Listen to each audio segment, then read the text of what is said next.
Hey, what's going on YouTube? This is Charles. I have another shipment.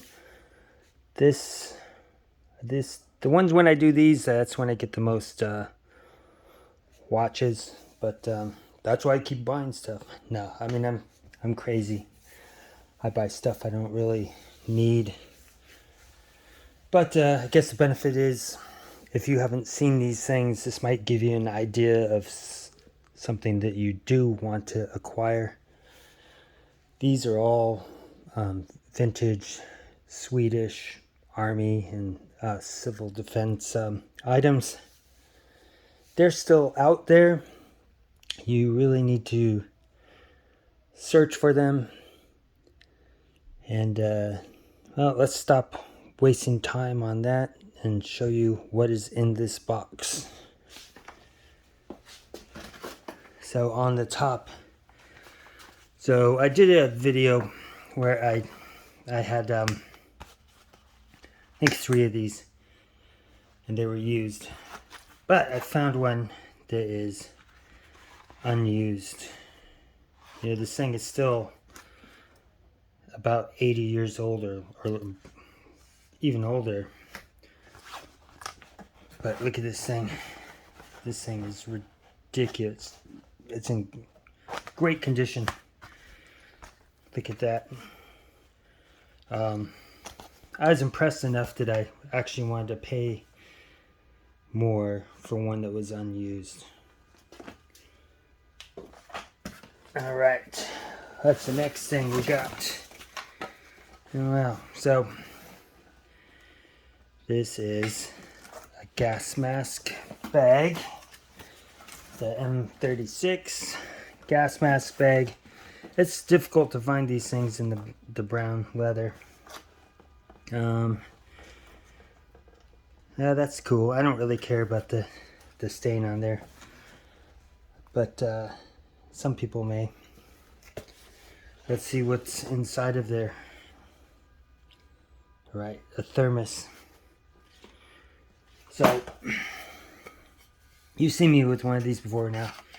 Even online, I don't even remember seeing these things with a yellow cup. That's pretty interesting. But you do have the glass inside, and then you can obviously access inside of this thermos. And I don't think these things are dated. I'm gonna say they're probably somewhere in the 50s or 60s. But you have access to replace this if this thing was broken. Got a cork on there. Now sometimes if you find these, they have a rubber cork that goes inside of there. I think this is only half a liter, so it's not that large. I think it's kind of cool. You might have a different opinion. Alright, packing stuff. So last time I did get I'm gonna call them shot glasses, but anyway, they're just aluminum little things. So I did like the first one I got, so I just got a couple more of these. Just want to go camping and I bring a bottle with me and some friends. We can share. Alright. So now I got 2 more whistles. So there's just 2 of them. They're the same. The other one I had like a gray cord on there. There's no real difference between the green cord and the gray cord. I just wanted to see these, but these things work pretty well. But this one's stamped. Now it is stamped with the 3 crowns, but it's hard to say. These may have been like imported from the UK, where I think they still make these type of whistles, but I'm not a historian on you know, like police whistles. But anyway, it is that classic shape and size, so I just wanted to have a couple more. Alright, so what we have here is another bread bag. So this is from, I believe, in the 1930s. And you've seen a version of this before because I had one that had the brown things. I wanted to see what the black trimmed one looked like. And you can see this now. Is there something else in here that I'm forgetting? Oh no. It just has the strap inside.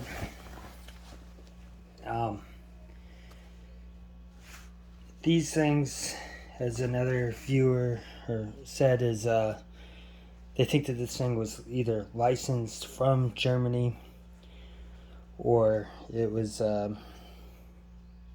made by Germany and imported to them, or it was on license from Germany to make these, because this is the exact same shape and size of the M14 German bread bag in the pattern.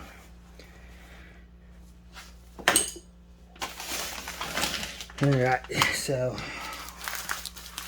we've seen this before too. Now I'm showing you this stuff. You can still find some of these things that are very difficult to find. But you have to do a little bit of work. And but this is the KLAS shovel.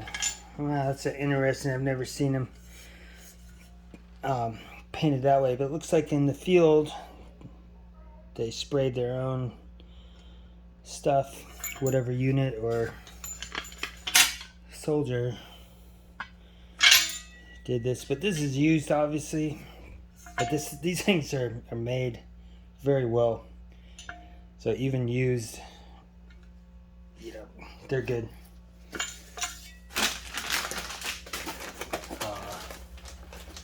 Somewhere I should have the snow cover for it. Yes.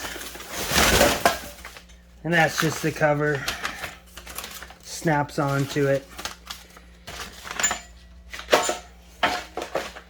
But there we go. Alright,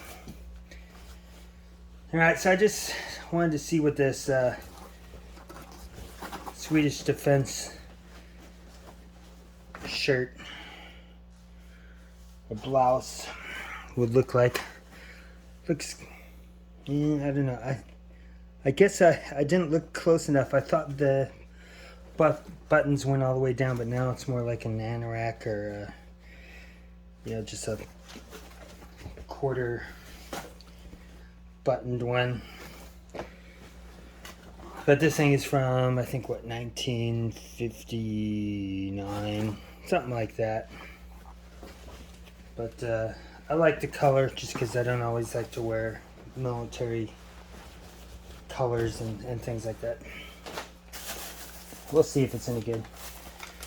Of course, here is an axe head, and I've had warnings from the distributor from a certain axe place that I'm in copyright, so I can't show it or something. You know what, whatever. But there, another axe head, which I'm gonna sell on eBay and help support me buying more stuff. Now here's what's kind of interesting. So we've got this splitting wedge. So it's made out of aluminum. And this thing is probably from the 70s, maybe 80s at the latest. So when they sold the company in 1988, they changed the logos on there for Holzbruck. So that's how you can tell when things are made somewhat. And what's great about the aluminum is if you have the regular axe, you can strike this and it's not going to ruin the soft metal on your pawl on your axe. And I'm really testing this to see if there is a market for me to sell this. I don't think so. There might be, because you can't really find this exact one, but they sell stuff, more modern ones made out of aluminum. But just wanted to show you that.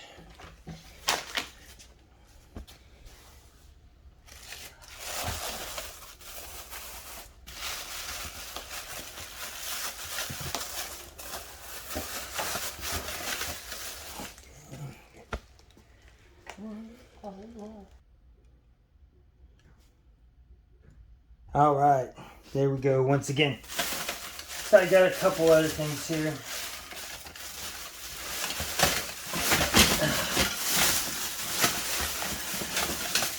So this video is brought to you by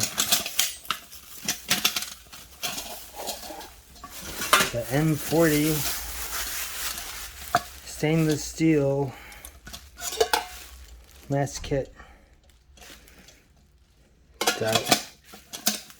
This thing is not really dented. Of course, obviously the paint on there is gone. That doesn't really matter, you know, as far as use and things like that. But aesthetically, you know, if you're looking at these, you might not want one that's beat up. I mean, honestly, me, I don't really care, because I use this all the time. I've got two of them, one for myself, one for my son.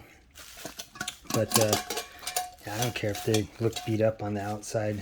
I mean, nobody really sees it until you whip it out and cook with it. But I mean, I guess if you're buying it, you might worry about it. But in the field, as I understand, you know, the Swedish Army would paint these every year.